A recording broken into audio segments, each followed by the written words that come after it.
How's it guys, and welcome back to another episode of Burton Builds. Today, it's not really a project, a building project as such. We're actually going to do an install. We're going to install this amplifier. It's a little Rockford Fosgate amplifier. We're going to install that into one of our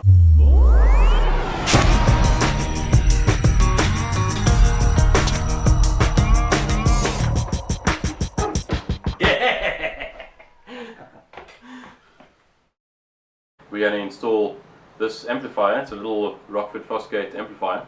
We're going to install that into one of our vehicles.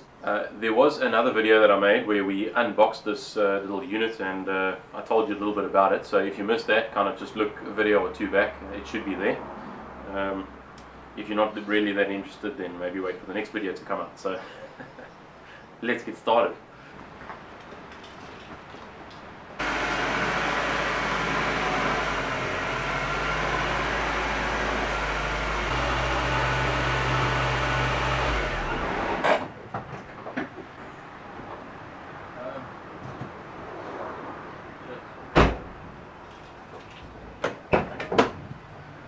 I think I parked a little bit too close to the wall.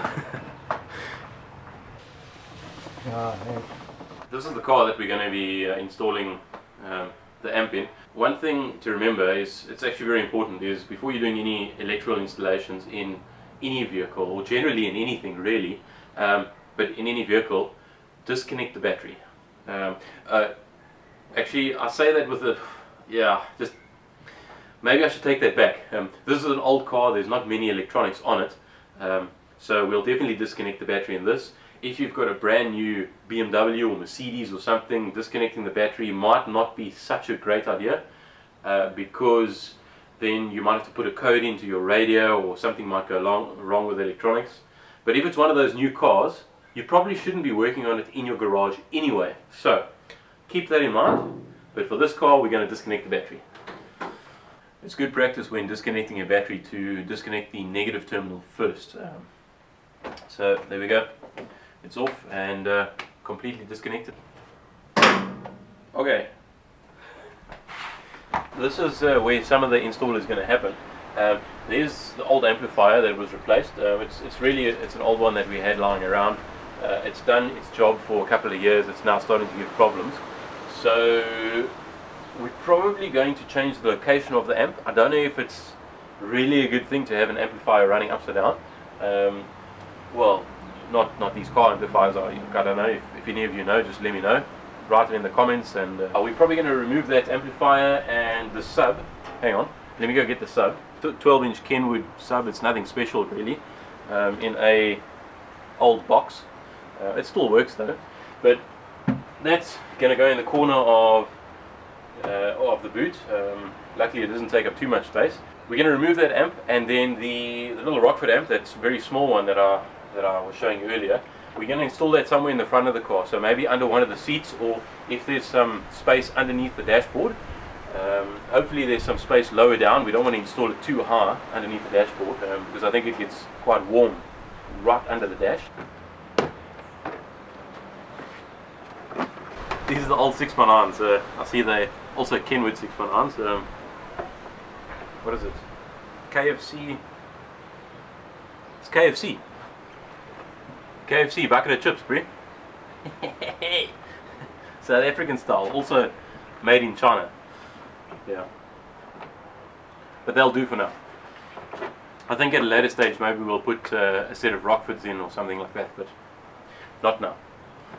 Something I forgot to add. This is my wife's car, it's not my car, and she's got no idea that I'm putting this in here. So later on the plan is to kind of pick her up at work, and I'm not going to say anything. I'm going to let her turn on the radio and just see what she says. Hopefully we get a good reaction.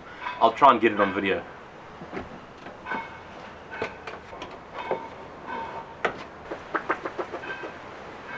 Removing some of the car's carpeting and some of the covers. We're going to remove some of the old wiring and put some new wiring in.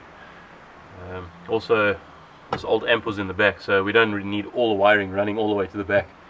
So I need to kind of follow the wiring back towards the front of the car, and I'm going to just run it to the new position of the amp. Except I don't really have all the correct tools to do this. Yes, man. What the hell? There we go. Well, at least 2 of them came out correctly. Here's the old amplifier. It says 500 watts on it. It's it's nowhere near 500 watts. It's probably only about 20, maybe 30 watts RMS. The new amp that we're putting in is 400 watts RMS. So 100 watts per channel RMS versus 20 or 30 watts per channel. So yeah, I reckon we're going to have quite a lot more noise. Or music, should I say. So one thing we've got to do is kind of just take out some of the seats, probably the front left seat, the back seats, just to access all the wiring, so that we can run it nice and neatly through the vehicle.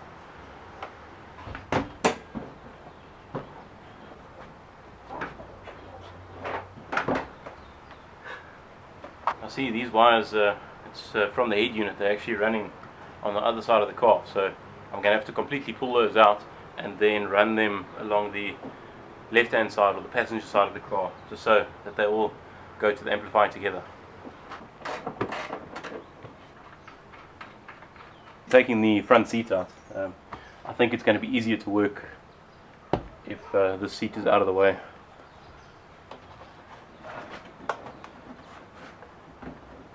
Now we've got a nice bit of space to work here. Some Stay Soft in the car. I think this must be like a South African thing. To make your car smell nice, you put a little packet of concentrated Stay Soft in it. It actually works, by the way.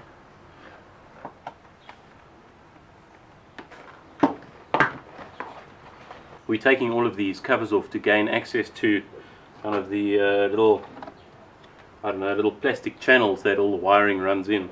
I think we also need to take this one off, and we need to take this one off. We probably need to take the whole cubby hole out. I think it'll be easier to work on it like that. I don't exactly know how you get these off though.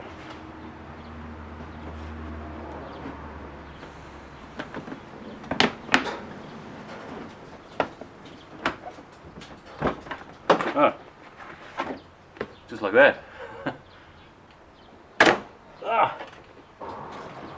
Back. Ooh. This is Lauren's wallet. I wonder when she's going to realise she doesn't have it. Oh, there we go. Well, these front speakers are also Kenwood. They're also KFC chicken buckets, yeah.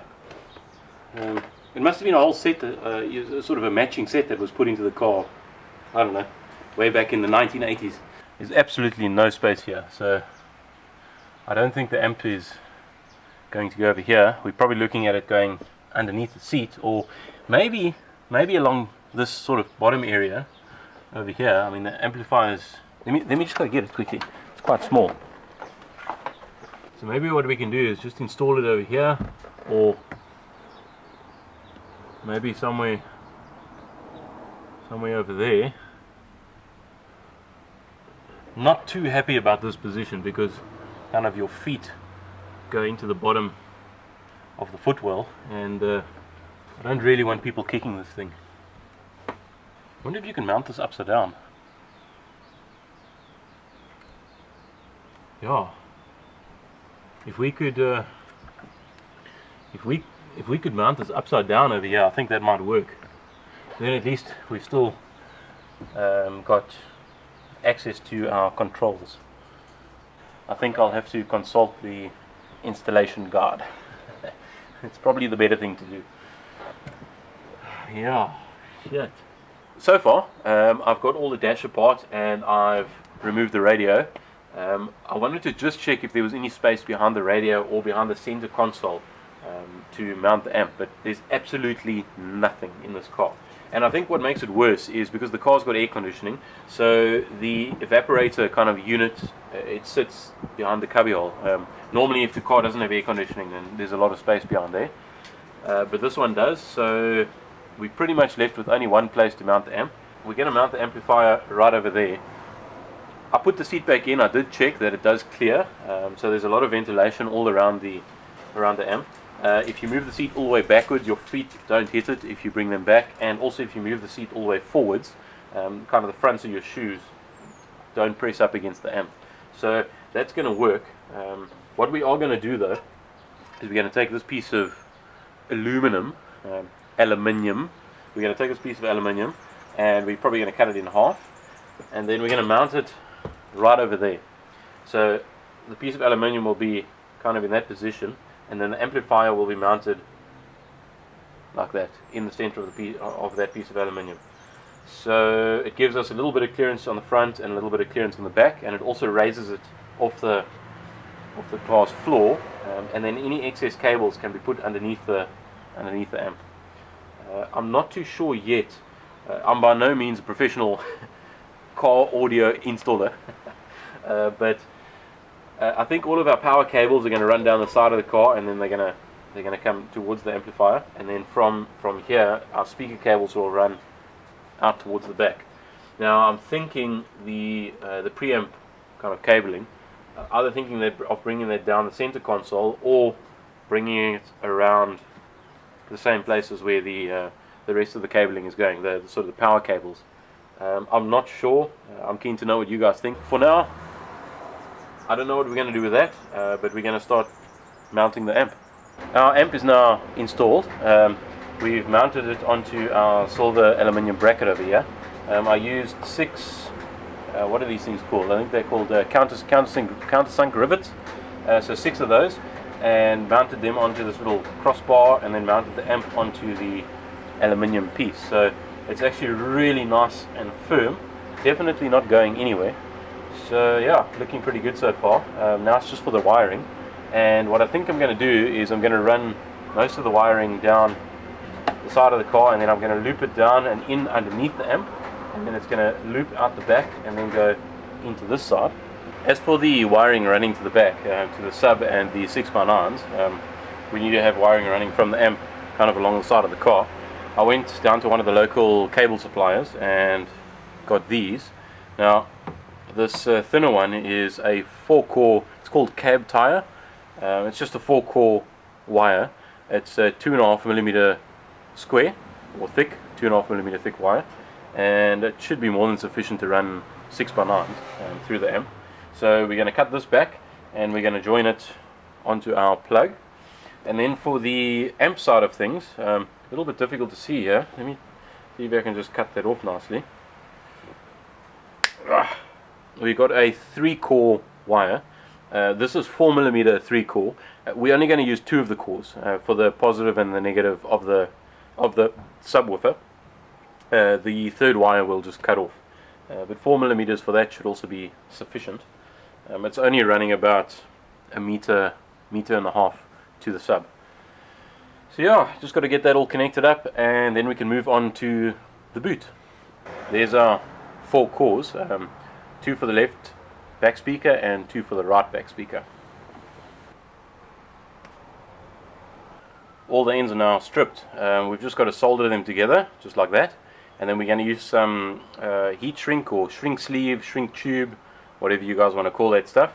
And once each joint is kind of joined together, then we'll slide it over and then shrink it so it insulates the joint. Just need to go get some quickly.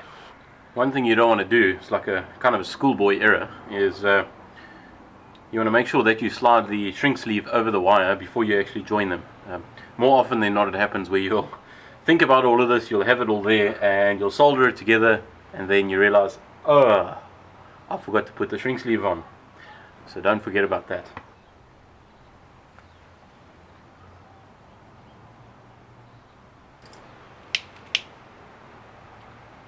One done, 3 to go. Well, actually 5 to go, but 3 on this wire. Nicely joined, and yeah, I think it should fit in quite neatly underneath the amp. Now the sub cables to do. The last bit of the installation is to install the cabling into the boot space. That's where the sub and the 6x9s are. What I had to do was run the cabling along the left hand side of the car. Also ran it down the back of the boot, and as you can see, it comes out this corner. The subwoofer is going to go right over here.